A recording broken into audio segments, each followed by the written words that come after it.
스스로 핵심 정리, 1차 세계대전 학습지 90페이지 교과서 182부터 185에 해당하는 내용 정리하도록 하겠습니다. 자, 1차 세계대전인데요. 이 1차 세계대전은 이제,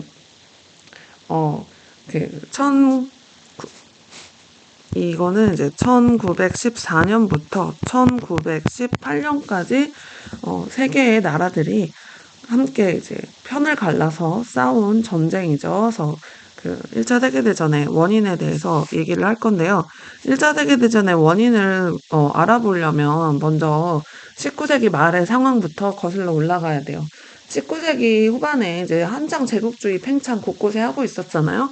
그래서 서로 식민지 를 만들려고 경쟁을 하다 보니까 이렇게 곳곳에서 충돌이 있었어요. 곳곳에서 충돌이 있었는데 특히 후발주자로 뛰어들어서 빨리 그 식민지를 많이 갖고 싶어 했던 나라 어디였을까요? 바로 독일입니다. 독일. 독일이 막 3B 정책 해가지고 했던 거 기억나시죠? 그래서 이 독일 특히 그 독일이 이제 통일하는 데 주도했던 이제 비스마르크가 통일을 방해했던 프랑스를 되게 싫어했어요. 그래서 그 프랑스의 고립화를 추진하고 유럽은 이제 현상 유지하는 거 이런 외교 정책을 하고 있거든요. 그래서 그런 것을 계기로 그 독일 주도로 삼국 동맹이 결성이 됩니다. 그래서 여기 독일 주도 삼국 동맹의 주축이 되는 나라들은 어디가 있냐면 일단 독일이 이제 주도를 하고 같은 게르만족이었던 오스트리아를 끌어들이고요. 오스트리아 헝가리 제국이었죠. 오스트리아하고 그 다음에 이탈리아에서 독일, 오스트리아, 이탈리아 이 세 나라가 삼국 동맹을 맺게 됩니다.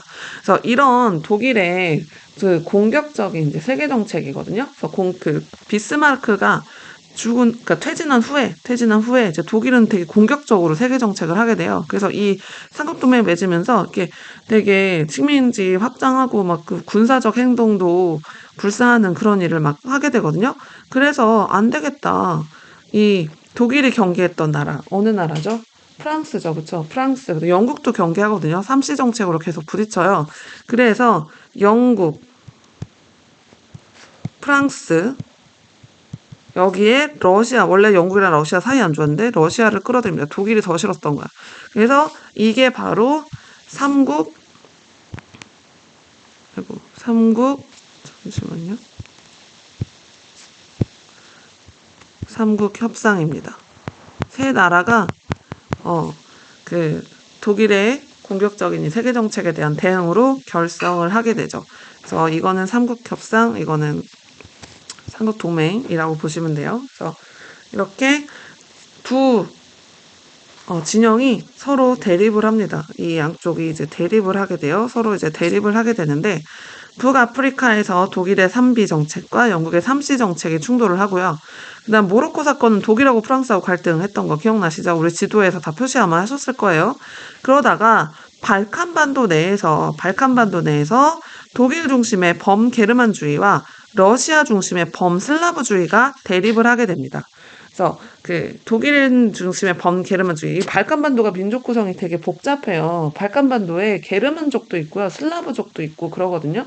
그래서 이 두 세력이 대립을 하게 되는데 이러한 상황에서 사라예보에서 오스트리아의 황태자가 그 세르비아계 청년에 의해서 암살을 당하게 됩니다.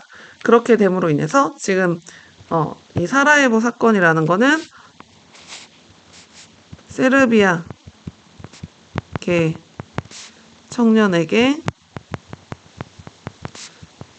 오스트리아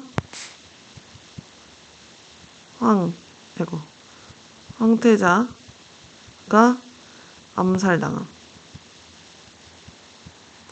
사건이 바로 사라예보 사건이야. 사라예보 총성이라고도 하는데 이 사라예보 사건은 발생으로 어쨌든 세르비아계 청년이었으니까 이게 그 오스트리아가 그 선전포고를 하죠. 그러면서 동맹을 맺었던 이 독일, 이탈리아가 그 전쟁에 가담을 하게 되면서 이 발칸반도에서 1차 세계대전이 발발하게 됩니다. 그 전부터 이 발칸반도는 유럽의 화약고라는 별명을 가지고 있었어요. 언제고 터지면 발칸에서 터질 것이다 라고 얘기를 하고 있었는데 실제로 전쟁이 일어나게 되는 거죠.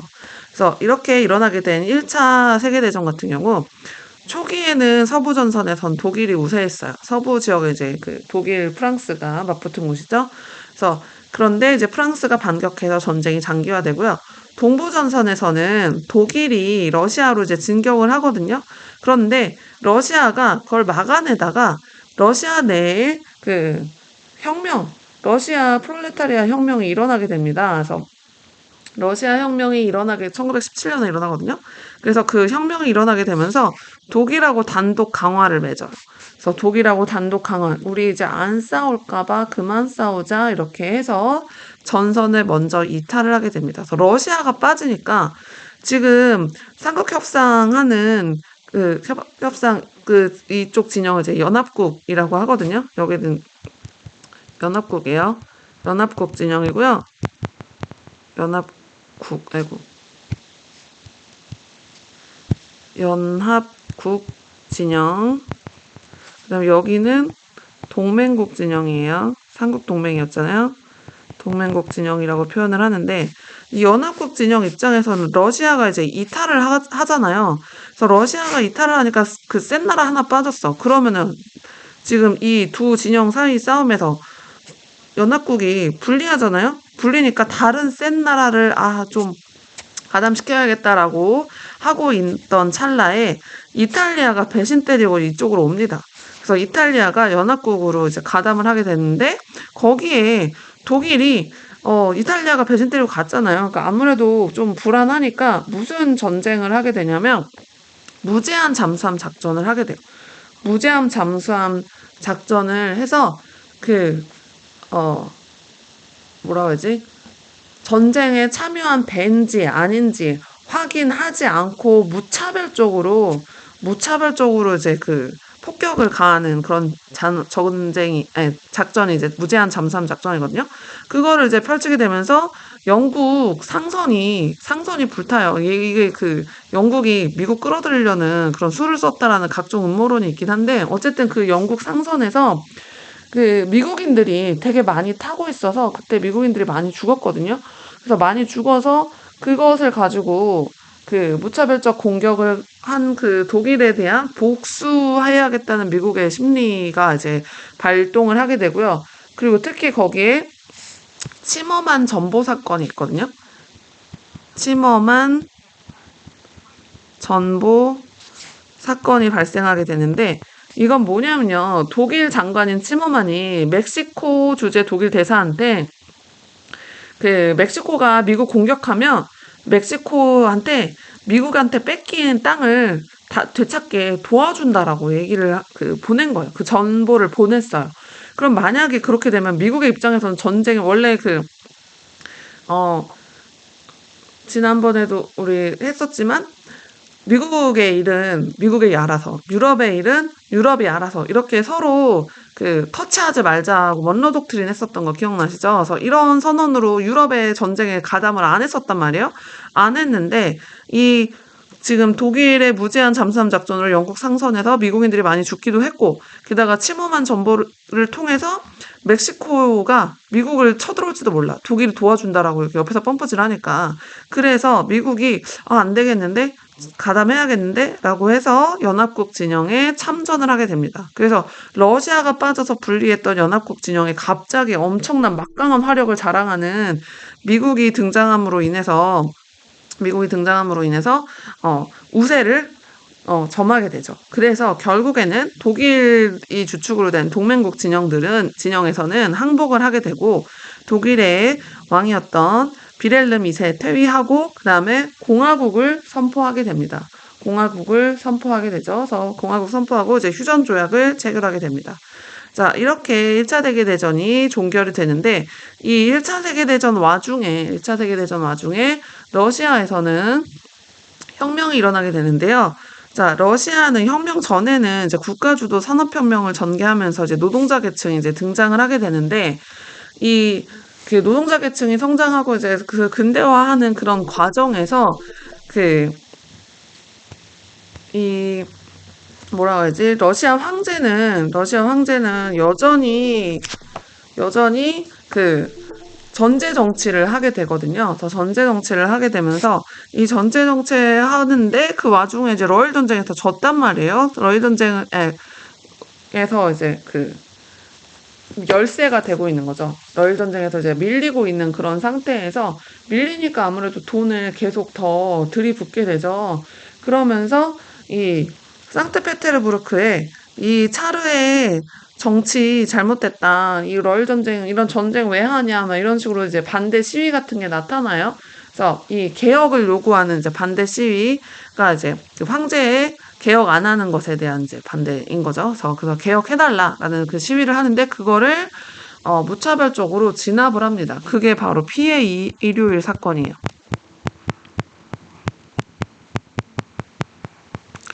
그래서 그 피해 일요일 사건이 일어나게 되면서 많은 사상자가 발생을 하거든요.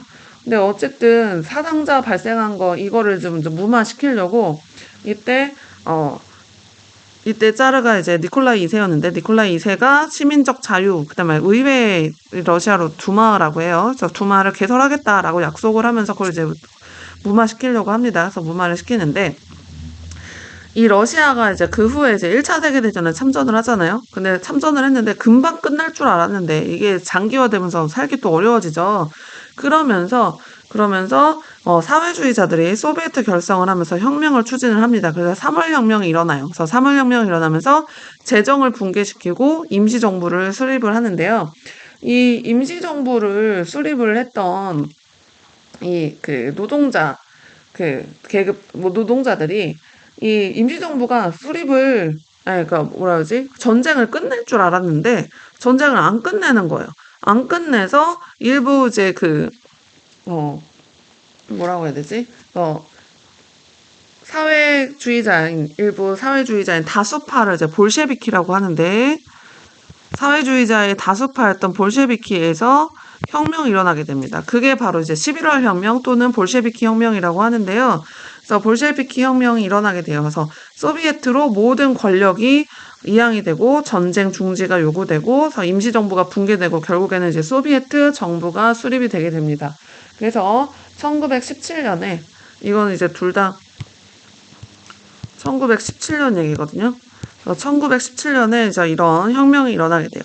그래서 그 결성된 소비에트 정부는 독일하고 단독 강화, 아까 1차 세계대전 할 때 얘기했었죠. 그러면서 이제 의회 해산시키고 볼셰비키의 일당 독재로 내전이 또 발생을 해요. 그래서 그 안에서 이제 내전이 또 발생을 하는데 이 어쨌든 최후의 승자는 이제 레닌이라고 보시면 되는데 이때 이제 레닌이 뭐를 이제 진행을 하냐면 신경제 정책을 발표를 합니다.